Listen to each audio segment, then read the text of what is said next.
welcome to Tutors. In today's video we are going to learn about cell structure and its function. In the video today we are going to discuss about these subtopics. Let's just have a look at the pre-assessment questions. You can please pause the video and try these questions, and when you are done with them you can resume it to check your answer. Well, pat your back for your great efforts. Now let's just have a look at the introduction. Have you seen an under construction wall? What do you observe? The mason assembled the bricks together to construct the wall. Same happens in construction of every living organism body. The body of living organism is made up of small structural units stick together to form the body, and that we call the cell. Every living organism is made up of basic structural unit.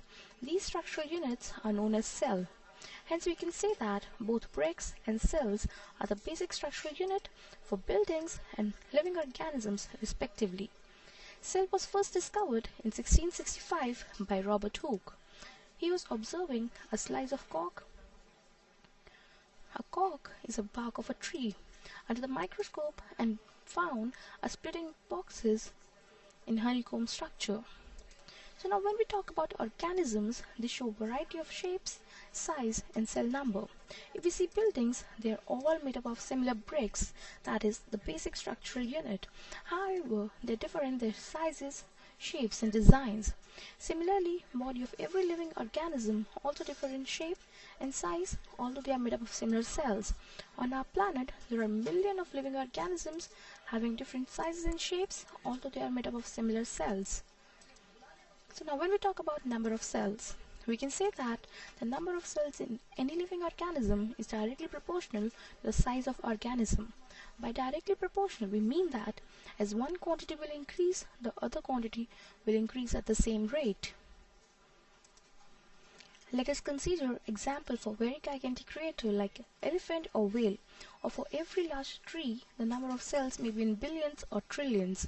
In human beings, there are trillions of cells with different shape and size. Every cell begins life with single cell, which is a fertilized egg, and this single cell multiplies and turns into billions as the organism develops. On the basis of number of cells, organisms are divided into two forms. First one is unicellular and the second one is multicellular. Unicellular organisms are the organisms that are having only one cell, for example amoeba, whereas multicellular are the organisms that have multiple cells, for example human beings. Number of cells present in any organism does not affect their functioning. In single cell organism, the single cell perform various activities like digestion, excretion, reproduction. In a multicell organism, each function is performed by a group of specified cells. Now, shape of cell. Shape of cell are generally of rounded, spherical or elongated. Some cells are like spindle in shape. The shape is like long and pointed at both the ends. Some cells are in branch-like structure. These cells are known as nerve cell, or they are also known as neuron cell. In all living organisms, there are some of the organisms which does not have a definite shape. For example, amoeba or white blood cells. So now when we talk about size of cell, as a cell increases in size, its volume increases faster than its surface area. Rate of chemical exchange may be inadequate for cell size. One of the smallest cell is PPLO, or we can call that mycoplasma. For a cell to survive, its surface area must be large compared to its volume. Cells are extremely small, therefore they can only be observed under microscope. Cells are measured in micrometer or microns. Nerve cell is the longest cell.